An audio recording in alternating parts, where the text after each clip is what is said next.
Bienvenue à vous. La parole de ce jour parle de pensée. Voilà, donc bien souvent, en tant que chrétien, on peut être attaqué dans les pensées. Et c'est bien souvent un terrain où jeunes convertis, c'est un terrain qu'on connaît très peu. Euh, de même, qu'on le connaît si peu, ce terrain-là, qu'on peut se sentir coupable de certaines pensées, qui ne sont pas tout simplement nos pensées. Et donc, pour bien que vous compreniez cela, on va aller dedans un verset qui est très controversé, dans Matthieu chapitre 5, verset 27. C'est un verset fortement mal compris. C'est Jésus-Christ qui dit, dans Matthieu chapitre 5, verset 27, « Vous avez entendu qu'il a été dit aux anciens, tu ne commettras point adultère. » Verset 28, « Mais moi, je vous dis que quiconque regarde une femme pour la convoiter, il a déjà commis dans son cœur un adultère avec elle. » Donc là, beaucoup de personnes disent directement, tu as la pensée d'adultère, donc tu es adultère. Et c'est pour tous les péchés pareil. Pas plus grand mensonge que celui-là. Cette doctrine-là n'est pas biblique du tout. C'est pas ce qu'on voit dans la Bible à ce moment-là. Ce qu'on voit, et nous allons le lire, c'est que là, il dit « Mais moi, je vous dis que quiconque regarde une femme pour la convoiter. » Donc là, il va la regarder. Donc même là, on a dépassé le stade de pensée. Il regarde. Donc c'est un petit acte insignifiant, mais il est à relever dans ce verset qu'il y a quand même un acte qui est de regarder pour convoiter. Voilà. Donc du coup, ce qui se passe à ce moment-là, il a déjà commis un péché dans son cœur et un adultère avec elle. Voilà. Donc quand il dit un adultère avec elle, à ce moment-là, c'est qu'en fait, il a enclenché le processus de convoitise, donc il est commis un acte ou non, dans son cœur, c'est comme s'il a commis l'acte.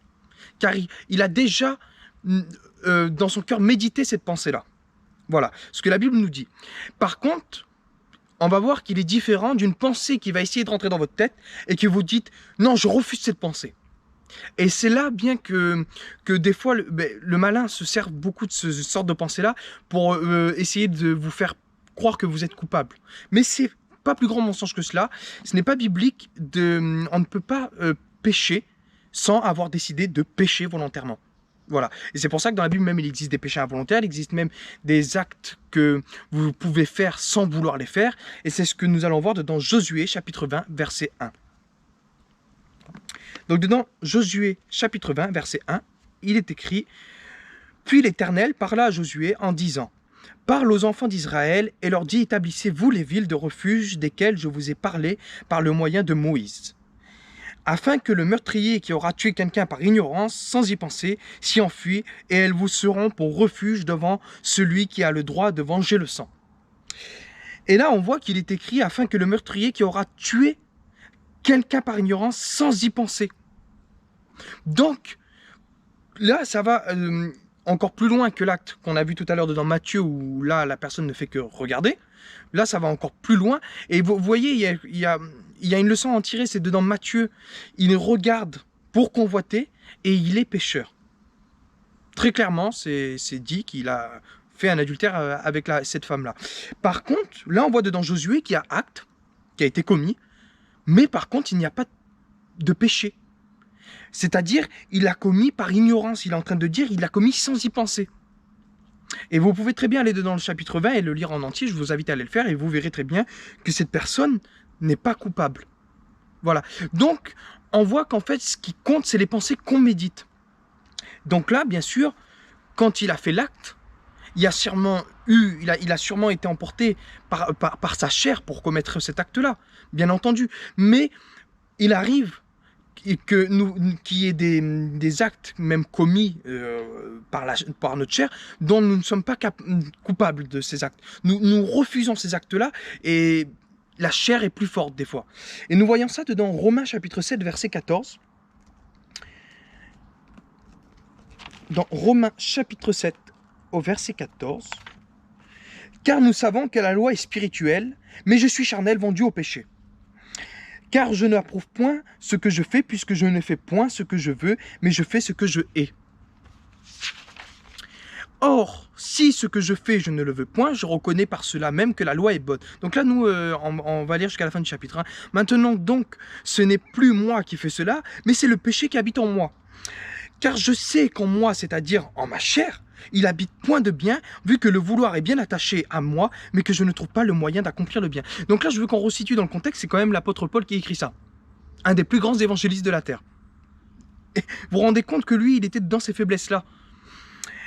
Car je ne fais pas le bien que je veux, mais je fais le mal que je ne veux point. Or, si je fais ce que je ne veux point, ce n'est plus moi qui le fais, et là c'est très important ce qu'il va dire, mais c'est le péché qui habite en moi. Voilà.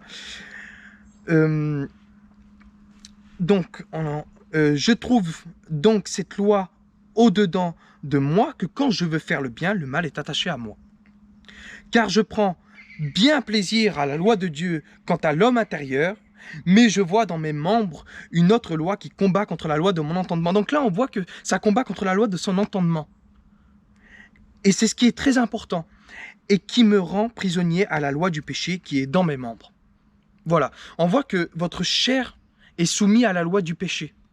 Mais vous, votre entendement, votre homme intérieur, peut être contre ces choses-là, peut être contre les pensées que le péché va vous mettre, peut être contre les pensées que le malin va vous mettre, mais en aucun cas vous êtes coupable de ces choses-là. Tant que dans votre cœur, vous refusez cela. Et en fait, c'est ce qui fait la différence, c'est vous. Soit quand la pensée arrive, donc déjà vous n'êtes pas coupable de cette pensée, mais soit vous décidez d'adopter cette pensée, ou soit vous décidez de refuser cette pensée. Et nous, ce qu'on est en train de dire, c'est que nous, en tant que chrétiens, on refuse toutes les pensées qui vont contre notre entendement de chrétien. Et c'est ce qui est très important.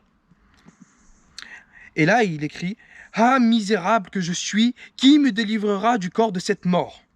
Je rends grâce à Dieu par Jésus-Christ, notre Seigneur. Je sers donc moi-même de l'entendement à la loi de Dieu, mais de la chair à la loi du péché. » Et c'est ce que il est écrit dans ce passage-là. Et donc du coup, on voit très bien que les chrétiens, nous sommes morts au péché. Dans la Bible, c'est partout. Écrit que nous sommes morts au péché, quand on est sauvé, le péché n'a plus d'emprise sur nous. D'accord ? Et c'est ce qui fait qu'en fait, on trouve cette loi-là dans nos membres qui va venir combattre la loi de notre entendement. Parce que nous, on combat contre ces choses-là, mais l'adversaire, lui, peut très bien vous envoyer des dards enflammés. Et donc à ce moment-là, c'est à vous de refuser toute pensée qui va contre votre entendement. Et à ce moment-là, vous n'êtes pas coupable des pensées qui vont venir virevolter dans vos têtes pour vous attaquer, mais vous avez le choix, et la différence vient de vous. C'est vous qui faisiez la différence. Et on voit que même Christ a été tenté dans Hébreux chapitre 2, verset 17. C'est pourquoi il a fallu qu'il fût semblable en toutes choses à ses frères, donc à nous, afin qu'il fût un souverain sacrificateur miséricordieux et fidèle dans les choses qui doivent être faites envers Dieu pour faire la propitiation pour les péchés du peuple. Et là on voit au verset 18, car parce qu'il a souffert étant tenté, il est puissant aussi pour secourir ceux qui sont tentés. Voilà. Donc là, on voit que c'est bien marqué qu'il fut semblable en toutes choses à ses frères, afin qu'il fût un souverain sacrificateur miséricordieux. Donc, il était convenable que Jésus-Christ soit tenté. Sinon, on aurait eu un souverain sacrificateur qui ne puisse pas compatir. Et c'est ce qu'on voit dans Hébreux chapitre 4, verset 15. Car nous n'avons pas un souverain sacrificateur qui ne puisse avoir compassion de nos infirmités, mais nous avons celui qui a été tenté comme nous en toutes choses, excepté le péché.